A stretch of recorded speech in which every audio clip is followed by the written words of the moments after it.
everybody to today's session. Welcome. All right, there we go. Thank you so Hey, much. hey. Welcome, everyone. Thank you for having us today and joining in. Today, we're going to talk about budgeting and managing your debt, one of my favorite topics of all time, Ethan. Today, my co host is Ethan, a financial advisor here with NFP and WealthSpire. Introduce yourself to us, Ethan. Thanks, Angela. Appreciate it. Happy to be here. Thanks, everybody, like Angela said, for joining us. If it's your first month, then welcome to the group. We're excited to have you. If you're returning, welcome back, and we appreciate your support in listening to us and being a part of these sessions. By way of introduction, like Angela said, I am a financial advisor here. I work on our financial planning team with our wealth management group. I've been with the company for a little over 5 years now. This is my first time on the call, so I'm excited to be here. I've heard a lot about it. I've gotten to listen to a few, but Angela will take us away, get us started, and I'm excited to answer any questions you guys have. Sounds good. And as far as questions, yes, please utilize the chat, everybody, to ask any questions along the way. We're going to be monitoring that chat. We're going to be answering your questions while we're talking during this live session. And also, I ask, please chime in. If this is a topic that's working for you, if you have your reins on your financials and you want to chime in with something that's working for you, please share because I think we're all will benefit from that. I think it'll be value added. You're also going to see a window, and that window is going to pop up with a survey. Take the survey at the end of the survey if you can. At the end of the survey, they'll ask you for a passphrase. The passphrase today is frosty, and that's going to be a good thing, especially if your company is giving you wellness points. So again, that passphrase is frosty. Having said all that with our housekeeping, let's get started with the session because again, it's one of my favorite topics: budgeting and financial and managing your debt. So it is so important for that. Budgeting is just making a plan for your money. It's knowing what your money is doing for you, where your money is going, right? And think of it as giving every dollar a job. That's what a budget does. I take my money in, where's my money going? I know that every dollar is where that dollar is assigned because that's going to be important. Now, people don't plan to fail, they fail to plan. And having a vision of what your budget is like today is going to help you know where you're going. Successful people, successful businesses use budgets, and so can you. And it's not very difficult to create that budget, as you can see in our next slides. But budgeting makes sure that you always have enough money for what matters most. Without a plan, it's easy to spend money that you don't have on things that you don't really need, right? It's about knowing my needs, knowing my wants, and planning for the today so that I can have a better future as well. And it's all about, again, having that plan and those essentials. Now, we're all different and we all have different challenges, but there's no one fits all financial wellness, right? We all know that we're going to have important categories in our budget, in our plan, in our vision. And by the way, if the word budgeting seems to be restrictive, call it something fun. I call my financial plan because I like to be fancy, right? But call it whatever you want to call it as long as you know that we're following the proper essentials, right? We need the essentials of spending. Where's my money going? Do I have the reins on that, right? Do I have my essentials of saving? Am I saving the amount of money that I need for my short term goals? Am I saving for my long term goals like my retirement? Am I saving for my child's future, right? It's all about having those essentials. And then, of course, my discretionary spending. Am I spending the money that I require for my needs while I maybe spend a little on some fun things? But there are three beautiful categories, and we're going to explore them all. Now, when we budget, we break spending into categories: the essentials, the savings, and discretionary spending, as I mentioned. Essentials are the needs, right? What do I need today? I'm going to need my mortgage or rent payment. I'm going to need my food, right? My resources for food and things. I'm going to need my essentials for clothing and commuting cost. And then I'm going to make sure that I plan for essentials by knowing exactly what each category money wise represents. And then I'm going to talk about savings, right? And my savings may be, again, for my short term, I'm going to save for a down payment on a car. I'm going to save because I'm going to buy a house in 5 years. I'm going to save in my retirement account because I know I'm certainly going to be retiring at the age of 62, 67, whatever that retirement age is going to be for you, but saving is an important part.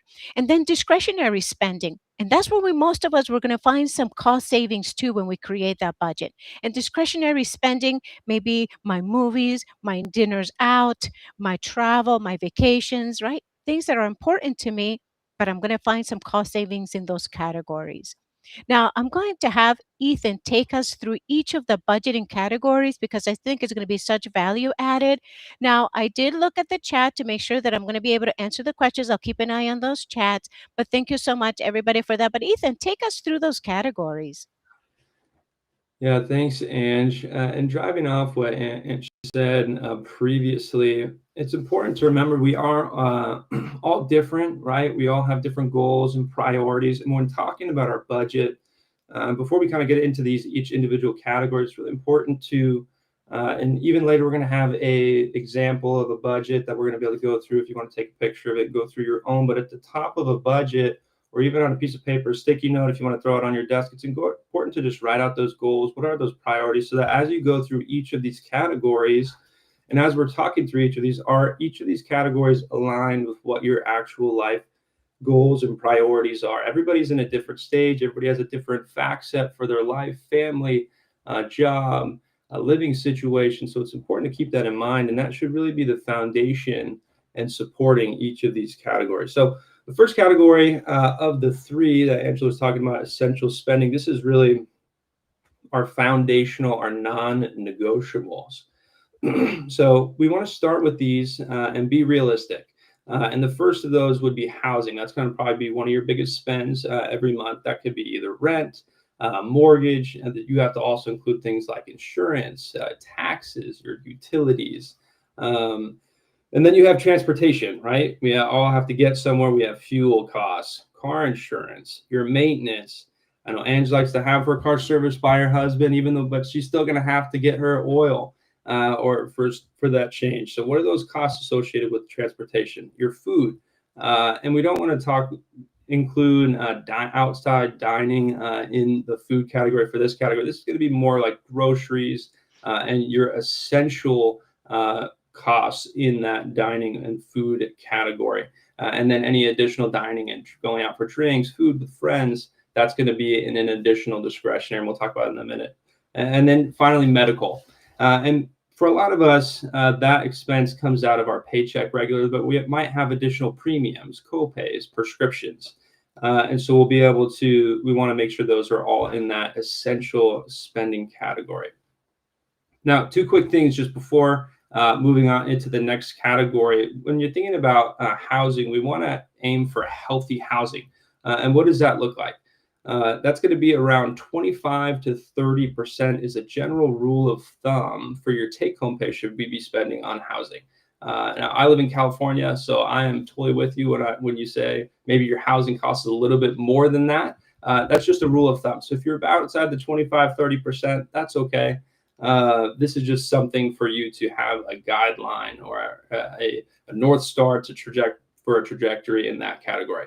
And then another tip here, we want to smooth the spike. So not all of these categories are we going to have a perfect monthly amount that we're paying into. So we want to make sure we look at something like, let's say transportation, you get your bill annually for your insurance. Break that out into monthly payments and then set those aside so that you're not tripped up by a big cost later on down the road and you have to dip into something like savings, like we're going to talk about in a second. So keep in mind, these are all individual, unique to you. So if you fall outside those percentages, that's okay. Jumping into savings, we have two buckets essentially that we're paying into for our savings. And we want to treat these two buckets like another bill. This should be another really non-negotiable in your budget, and you should aim to pay yourself first, is like what I like to say. And Ange said it great. There's a quote, people don't plan to fail, they fail to plan, right? So if you don't have savings at the end of the day, you have failed to make a plan in that category. You want to make sure you are paying yourself first. So Your emergency fund really is going to be your rainy day fund. And we want to aim, as another rule of thumb, for 3 to 6 months of your essential spending category. So whatever you have in that essential bucket we just went over, multiply that by 3 to 6 months, and you'll get this emergency rainy day fund. And we can put aside, we like to say 5% until you hit that amount. And if that's too much, it's okay. Start with 1-2%. Every additional step you take today can make a little bit of difference for your future. And then your second bucket is going to be your retirement fund. This we want to aim, and our rule of thumb is 15%. People want to say, what is the amount we should set aside? 15% is what we shoot for. If you're doing more than that, fantastic. If you're like 15% seems insane, it's way too much. You got to start somewhere. If we want to start at 1-2% today, that's great. Time is really your biggest lever in this category. So the longer you have in that money in there, if you've been a part of our past sessions, we've talked about compounding interest. This is going to be your biggest friend in this category. If you could start today with even a small amount, we'll move towards that 15% as time goes on. So put automation to work. If you could set up with your bank an automatic payment from which you can often do from your checking account right after the day you get your paycheck into your savings, that is going to be your best friend. And we'll talk a little bit more about emergency fund in a minute, but those are going to be your two essential categories. Okay, so this is what we're talking about. These savings or these categories here, don't look at this and panic if you fall outside of these parameters. This is more just a framework, we like to say, but your essential expenses on a monthly basis should roughly hit around 50%. And then 15% in savings, like we just talked about, and 5% in short-term savings. And then outside of that should be your discretionary amount. Now, we don't have a slide for telling you how to spend your discretionary money. You all have different lives. We all like to spend, and you are in that category. But real bucket is that your 50 and 5% category in your retirement and your short-term savings should be your non-negotiable. So and your essential expenses. So if you file a little bit higher than that 50%, that's okay. But try not to pull from your short-term savings and steal from your future self by pulling that 5% in retirement savings. Try and see, and Angela's going to go down in the future in a little bit, how to cut down maybe on those other spending categories to make. And just circling back here on emergency fund, you're to think of it as your biggest stress reducer. This is going to be your 3 to 6 months, like we said, of essential expenses.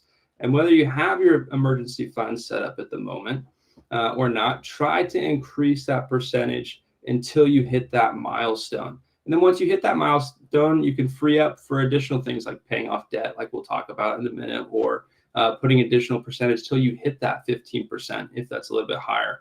But we want to make sure we emphasize that this emergency fund is really important to build up now so that you can prevent your high interest debt, taking out a loan, putting on a credit card for things that you weren't able to foresee previously.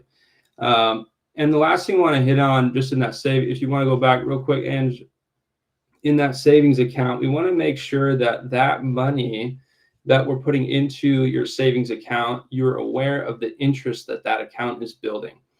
This is one of the biggest sleepers you might have in your budgeting, in that if you haven't taken a chance to look at your savings account, if you're with one of these bigger banks, they might be paying less than a fraction of a percentage of interest on that amount, and you want it to still be liquid. So look into something like a high yield savings account where you're able to get that same level of liquidity. At some of these banks are now paying 3.5 to 4.5% on that account, so that it can grow and still be liquid and ready for an emergency, just like your savings account, but maybe pay a little bit higher. So please be aware of what you're getting paid currently on your savings account at your bank. You can usually find that through your statement or even just calling in if you can't find it through your app.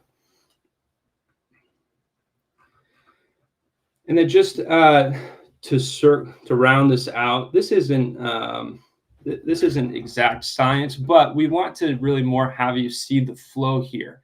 And I like that this person that's earning in this example $4,000 a month of take-home pay pays themselves first, right? They give that 5% automatic transfer that you are going to put immediately so that you out of sight, out of mind, you're paying yourself first, that $200 into your emergency fund, your savings. And then we're going to go into your essential spending, right? So you're going to have all of those essential categories before coming into your discretionary spending. And that's really what we want you to see here is that cadence. Pay yourself first, take care of your essential spending, and then see where it fits in for that extra discretionary dollars. And in this particular case, it's great. We have a surplus, right? We have a little bit of extra money to put into, right? What are those, putting those extra dollars towards those goals? What are those priorities that makes you who you are in that in your unique place? Now, we're going to check the chat here. I think we have quite a few We questions. A few we questions that do. came in. Ange, what Yeah, we questions? do. We do, Ethan. And one of them I know is going to be for your expertise, but a brokerage account. When does it make sense to have it at our disposal?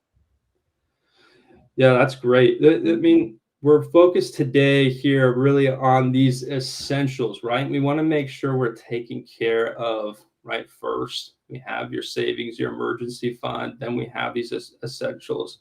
This example here where you have those additional, that surplus dollars, and you want to start setting up savings for the future, you might be able to put those dollars towards something like a brokerage account.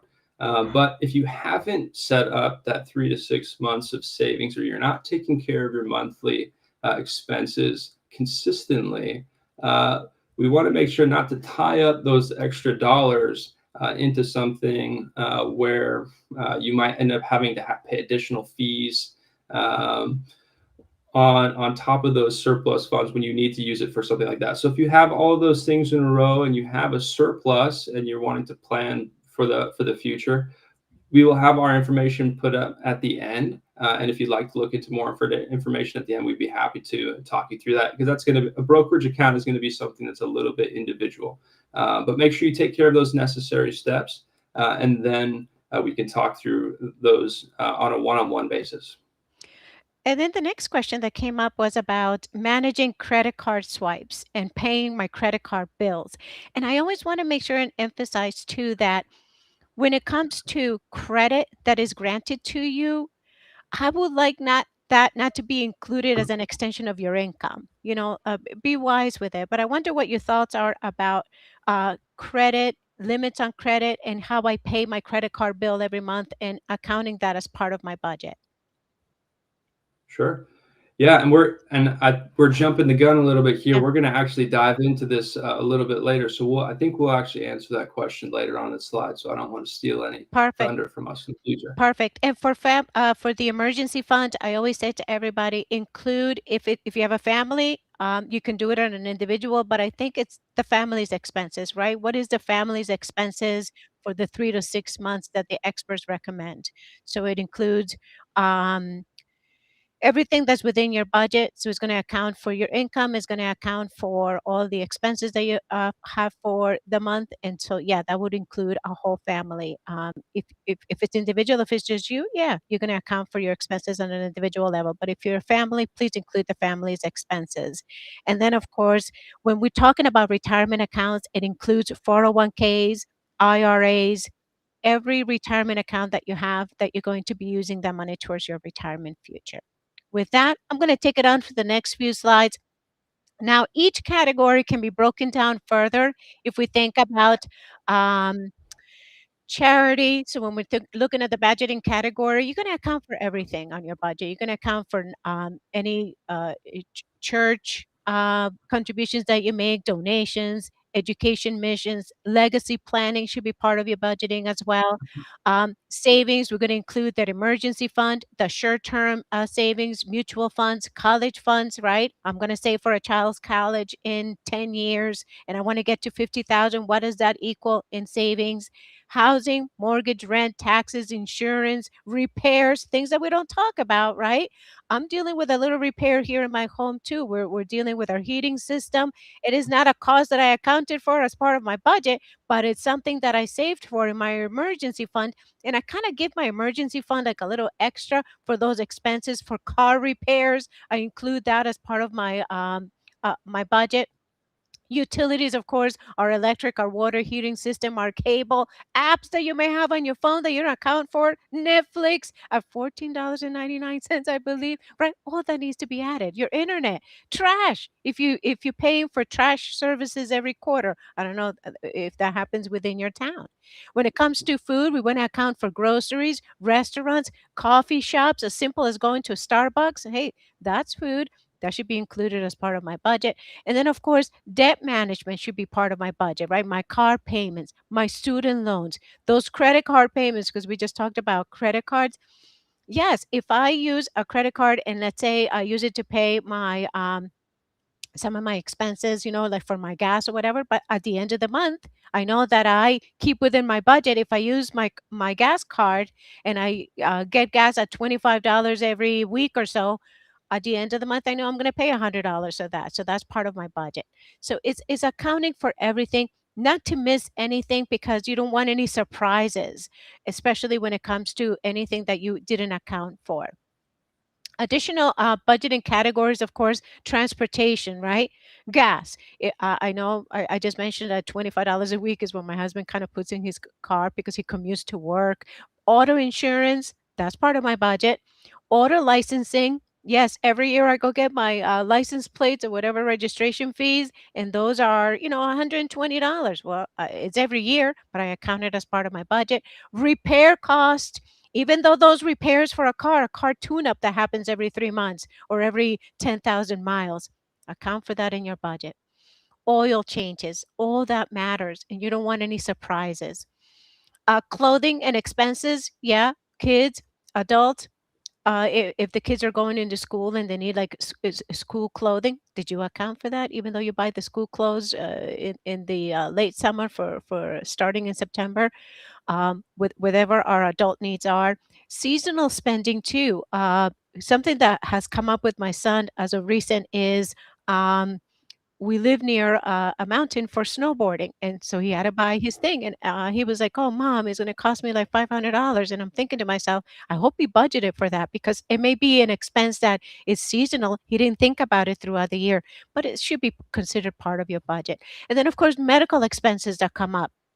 Co-pays, I pay $20 every time I go to the doctor. I should have that in my budget. My deductibles. But that comes with understanding too what my insurances are, right? Which I'm going to look at my medical and see what's covered so that I know that if I go to the doctor for regular well visits and I go twice a year and my doctor's going to be a $30 copay, did I account that in my budget? Disability insurance if I have it, life insurance, medicine, prescriptions, simple as um, because sometimes we write our grocery bill and let's say I have um, a list of my budget. Did I account for medications? Because that's not food, right? You know. So account for those medications, miscellaneous drugstore visits, uh, things of that nature that kind of add up, but normally people don't write them in their budget. And then that brings in personal care. Well, do you go to the barber? Do you go to the hairdressers? Ladies, do we get our nails done? Right? That's is value added, cost added. School supplies, we might get them every year, right before September comes around. Did I account that as part of my budget?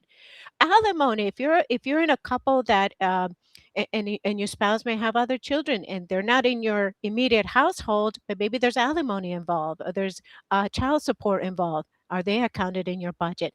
Pet supplies, how expensive are our pets? We love them, but they are costly. I know I'm talking about my dog over there, Maxie Rose, but I have to say that pet supplies sometimes creep up. And also, do you have pet insurance?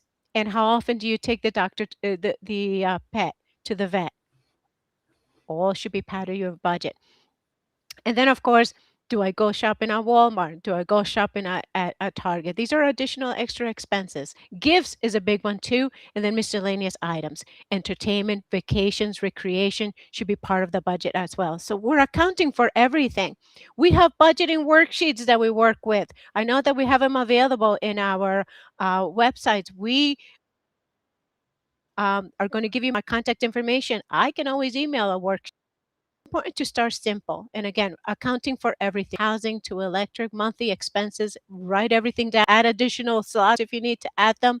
But it's important to account for your income. What do I bring in? Even if you do little side hustles, I do Uber twice a month.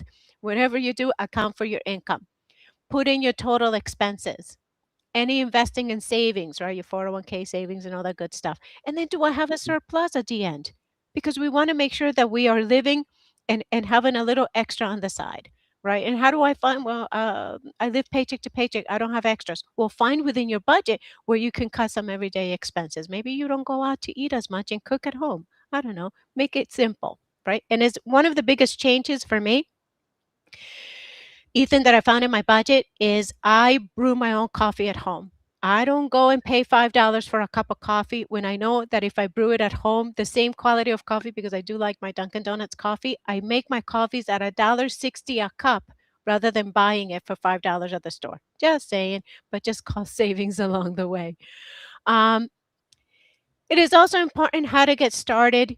Just keep it simple. Write down your entertainment and keep it in a nice little envelope. Your gas money, you keep it in a nice envelope. Target and Walmart visits, you keep it in a nice little envelope. Groceries, expenses for kids, pets, and hobbies. And it's about having categories for your spending so that nothing comes in as a surprise. And it's just having control. Don't let your money control you. You control it by having specifics as to where your money is going. And then, of course, we're going to talk a little bit about debt, and and know the difference between good debt and bad debt. I know that good debt for me would be a student loan because I know I had to borrow, but I have college, and that college graduation gave me a career. So I find that to be very good debt. My mortgage, where I'm living there. That's the house that I live in. That's the rent that I pay so that I can live, a place for me to live. I find that to be good debt as well. Bad debt to me would be credit cards. Good if I have them under control. Not so good if I lose track, and I overspend on them. So know the difference, but we all have debt. Everybody has debt. The important thing is to control that too and keep an eye on what debt you have and all that good stuff. And that brings me to talk about how credit card debt can just add up. Okay. Now, with let's say a $15,000 debt at 14% interest rate, and you're paying $300 a month, by paying $300, it could take about 6 years to pay that off. And most of the money is going to go to interest, not principal. So keeping an eye on my cards, keeping an eye on my balances, keeping an eye on the interest rate, how long it'll take to pay me off, having that in control. And if get into a little bit too much debt, we'll find budgeting tools and resources by speaking to us so we can help you get out of that debt and put a good place in debt management in place. Not all debt is equal, and good debt has low interest and it helps build value like a mortgage. Bad debt is high interest rates that you pay for things that may lose value. Yeah, I went and I bought ski equipment, and I used my credit card, and it didn't snow this year. So there goes beautiful equipment that it's now I'm paying high credit cards on that debt for something that I didn't use. So be wise with it, have control, and keep an eye on what's good debt, what's bad debt, but realizing that debt is part of life and we just need to control it. Now, to manage student loans, consider a couple of things. You might consider refinancing. You might consider loan consolidation. You can adjust your payment terms. You can start payments early before you even graduate. But don't be afraid to negotiate with lenders. I know that if you have your student loans, let's say with, the government loans, you get pregnant, you can defer payments. So understand the rules, the regulations behind it. Read up on that information. Know your choices. Know your options. when it comes to student loans and what is best for you. I know a lot of people, like a lot of young folks, and a lot of my sons have done it, is um, refinance to get bigger payments to get those loans out of the way in a couple of years, right? But what does it take? It takes you to do your due diligence and be budgeted and have your budgeting control, because the goal, number one, is to get out of student loan debt, right? But we're all different. We're all individuals. We all tackle debt differently. And it's important to have a conversation with us, and we'll guide you every step of the way. The snowball method of getting out of debt. And we have a couple questions, I Oh, think. yes, yes, We Ethan, can what hop are in. they? Sure. We have, I know there was a budget sheet recommendation, and I know you have a budget sheet Hmm. you send out, but outside the one that we had shown in the slides, what budget sheets would you recommend, if any? I personally have a simple. Mine is on a spreadsheet, and I then transfer it over to my phone. So my budget sheet, it includes my income, how often my husband and I get paid, and I've broken down in out of my income and how often we get paid is what bills I get paid. And I negotiated payment schedules with my utilities, with my credit card companies, let's say. And so at the beginning of the month, I tackle, my mortgage. In the middle of the month, I do my car payments. At the end of the month, I do my credit cards. But I kinda have it in a simple spreadsheet. I like to keep my life simple, and I just have my income and all of my expenses, but I account for every dollar. Whether I go to the supermarket is accounted for. There's not a penny that I don't spend that I don't know where it's going. But we have simple spreadsheets that I can share, and then we have a little bit more, intricate, worksheets that we can certainly share, especially if people have like small businesses that are dealing. Like some of us have little side hustles, and we want to account for that as well.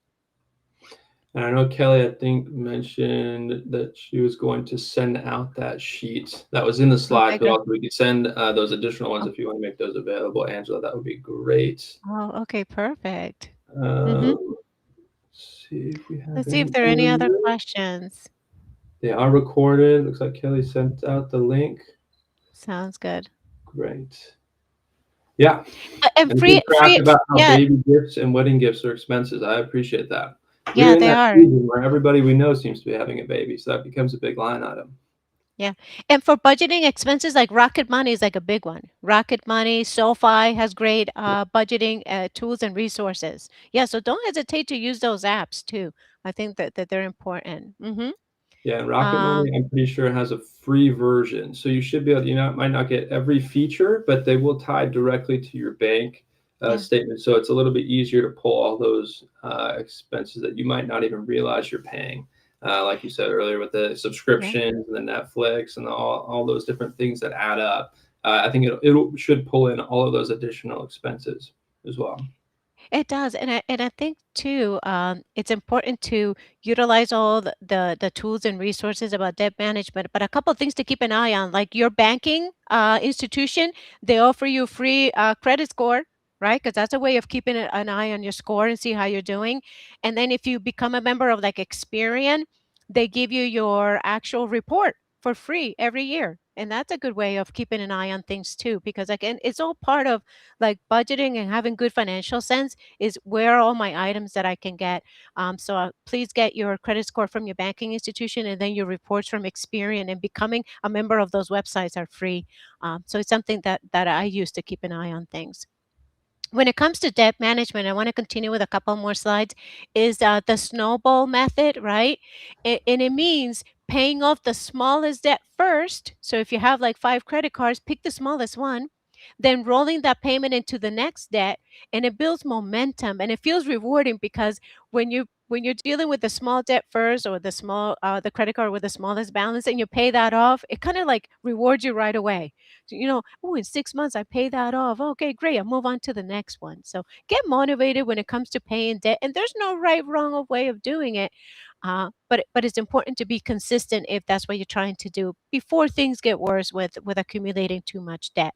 And then there's the avalanche method, which focuses on the highest interest rate debt first, and it saves money over the long term. Now, it feels slower since you're tackling the big balances first. So I look at all my credit cards, and again, where do I get my interest rate on those credit cards when it's such fine print? Go on their website and you'll see that information. You'll see what the interest rate is, and you'll see too how long it'll take to pay off by paying minimum. Like, get all that information. And then once you figure that out, yeah, tackle the credit card with the highest interest rate and give it a jolt. So if the minimum payment on the first one is $100 and you have $200 out of your budget that you can play with, now you're going to pay 300 instead of 100.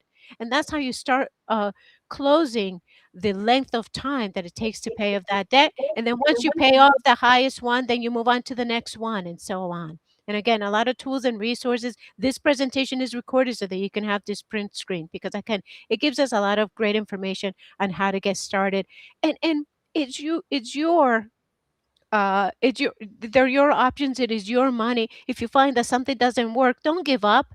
Find a way that works to get out of high debt if that's what you have.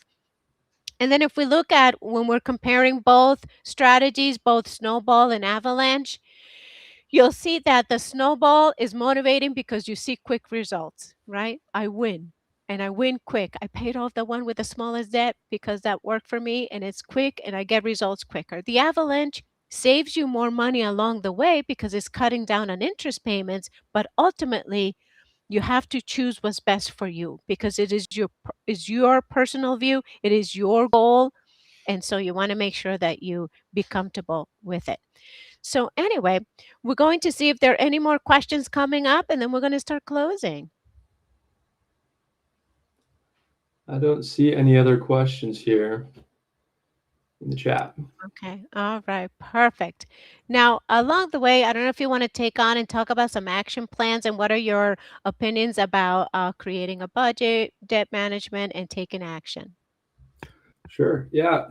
With especially with budgeting, just a short or debt management, you want to choose. There really is no best solution. You want the best solution is going to be the one that you stick with, and especially with your budget and things like inflation always occurring. All of those costs are continuing to increase. So this isn't something. Even if you set up a budget, let's say a year ago, 2, 3 years ago. This is something that you really want to revisit and keep up with.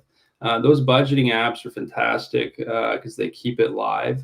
But if you are writing one out, which can be very helpful, you want to make sure you're going back and updating it, seeing where have those costs increased. Is it still falling within those parameters that we talked about previously for those rules of thumb in each of those categories? Am I sacrificing my savings? Am I in retirement account contributions because of my discretionary spends? And where can I cut back on those items to make sure that those get more aligned with where I want to be at retirement age or with my goals in the future? So really, like I said, you want to stick with the thing that is going to be best for you and the thing that and the debt strategy that you're going to be able to stick to, especially. So whether or not it's the snowball method where you're allocating all those extra dollars to the lowest card first for a quick win, and then maybe transferring over to the avalanche method where you're paying off those higher interest rates first and then moving on. You can even have a hybrid approach like that where you can give yourself small wins quickly and then move on to those higher interest rates to try and capitalize on paying less interest over time. So really, it's the strategy that you want to that's going to work best for you, and consistency is the word we're looking for. Consistency is key in having a budget and debt strategy that works for you. So just putting these into an action plan like we have here, we want to create, if you can, at the least today, create 3 priorities as a takeaway. Don't let this get too far away in your mind where you end up putting it out, especially going into the holidays. I think our budget can go, or at least mine, and for sure with my wife, can go out the window when gifts kind of come around and you end up spending on the holidays and travel. Check in with yourself and then check in with yourself again in the new year to see how closely you stuck with those strategies and that action plan. And list out those balances, list out your rates and your minimums and your next payment date so that you can strategize efficiently what payments are going to be top priority for you. And then if you can, set up that automatic transfer into your savings accounts. Like we said, pay yourself first. Do your future self a favor, even though you haven't met them yet. They are going to be there, and they will thank you for it. Increase that payment for on a debt on a credit card or on a loan by $25. And then maybe look, if you do pull up one of those apps that helps you with the saving strategies, maybe cancel a subscription that you don't use anymore. All of these are great things to be able to even push for that budget and that debt strategy that's going to work best for you and align with your goals and what you're looking for with your future in your life. Uh, Ange pulled up a couple resources. These are great opportunities for you to be able to like Quicken for budgeting, and they do have an app as well, Budget Tracker for simple category monitoring within those categories that we talked about. Um, Bankrate, I know, has different loan payoff, interest, savings growth. So if you do have those loans or outstanding debts, don't be afraid to call in on those debts and see if you can strategize and take advantage of any promotionals or interest rate checks or cuts that they might have available to you. You won't. The worst that can happen is they say no, and then. But those rules will change. Same thing with student loans, especially with political things changing. You can see a lot of opportunity for debt forgiveness, things like that, different programs, all those things. You want to make sure you're constantly checking in on those outstanding opportunities. Just because you looked at it when you graduated college doesn't mean the same rules apply today. So make sure you keep checking in on those rules and what applies. One of the questions that came up, Ethan, is should I break down each paycheck into gross plus deductions or just budget based on net pay? I budget on my take home pay. So I budget on my net pay. What are your thoughts? Yeah, I would say always budget based on take home pay. Yeah. And the only exception to that is if you have contributions that are going in to a retirement account that might differ based on tax. But for the most part, for simple budgeting, you're going to want to go ahead and just do net pay. And that will give you the best clarity. If you take gross pay and then you take all your bills post that, you're going to have a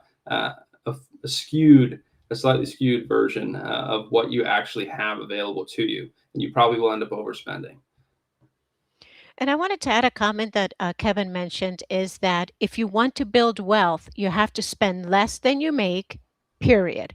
If not, you'll remain stuck in debt instead of building wealth. And I totally agree with that. I do. I personally limit um, just frivolous spending. I sleep on an item. I know I have to buy some new couches. I really do. But I'm kind of waiting to see if I get some discount. I don't want to pay full price for my couches. So I'm kind of been researching, looking at different sites that can offer me cost savings. But I agree, building wealth means spending less than what you make to keep yourself on track. So thank you. Value added, Kevin. I appreciate that comment.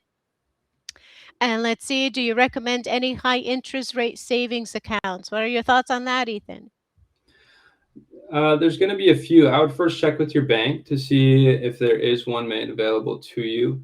And then rates will change. Different banks offer different amounts at different times. So you won't always have the exact same rate available to you. Like if someone tells you that one bank is better than another, it might have been the case when they signed up, may not be the case now. So just I would look around and see what high yield savings accounts are available to you. But this is, I will say, if you are building up that emergency fund, which everybody should be, a high yield savings account is a great option and should be looked into to maximize on those dollars that are just sitting there in a liquid fund. Yes, so I don't see any other questions. Although there is a question that I would like to take back, that I would like to see if we can get back to the person. And again, it's Kalina. If you can maybe reach out to us, because she would like to know more about resources to manage debt with critical illness. And I know that uh, medical expenses sometimes could be a lot of people's highest amount of debt. And so I wonder if you have any input on that, Ethan, or it's something that we can certainly have the person reach out to us and we can find ways that we can handle that kind of debt because I know it's out there for a lot of folks. Yeah, please reach out to our education line here or to us individually, and we'll get you. That is, since it's more individual, we will get that Yeah. squared away, and that's better for a personal conversation, so we could look at that and see specifically how to help with that case. Perfect, perfect. And I don't see any other questions or comments, but I sure love the interaction too, because again, this is a topic that a lot of people shy away, Ethan, when we were talking about budgeting, um, and sometimes we're not comfortable asking the questions, but through this conversation, the overall theme behind this conversation is having a plan and not winging it. I find that financial and budgets and creating our financial plan and vision and goals is not something that you can just wing it. You have to have a plan of action. You have to have things written down, whether it's on a fancy spreadsheet, on a fancy worksheet, or simply on the notes on your phone. And simple things that can carry us along the way. When I go shopping, Ethan, I follow a couple rules. Number one, I don't go to the supermarket thirsty and I don't go to the supermarket hungry because when I do, and I'm thirsty, I end up buying all the drinks available to man in the supermarket and I forget my budget. When I'm hungry, I end up buying all the goodies. Oh So, yeah. some strategies that I find that work for me. And so keep it simple, see what works, but it's important to have a plan and not just winging it. Yes, I'm not allowed to the grocery store anymore. That's so I'm with you there. Our bill goes up about twice as much if I go and I want the snacks. But like you said, financial wellness it's not about perfection, right? It's about Yeah. progress. So even just one step, one new habit today is going to help you move forward in the right direction. But thank you everybody for your engagement, your openness to hop in the chat and ask questions. Yeah. Andrew and I love it and when we're able to help and even make a small difference, hopefully in your financial future. And you're not on this journey alone. We're here to help in every step of the way. So if you do have questions, if you do have additional needs, feel free to reach out to those emails that you saw or our financial wellness team, and we'll be able to get connected with you and answer any questions in the future. Yeah, and stay tuned because future seasons are coming. I know the brand new. Can you believe this is the end of the year already? But we're building up our sessions for next year. Stay tuned. We'll email folks with the new topics that will be coming in. So stay tuned for that. And I just want to thank you for your partnership in presenting today, Ethan. I really Well, thanks, appreciate you Anne. joining. It's a pleasure. It's Yeah, a pleasure as always. yeah. And thank you so much, everybody, for joining. This will be the end of the session. Enjoy the holidays if you're celebrating, and we'll see you next year.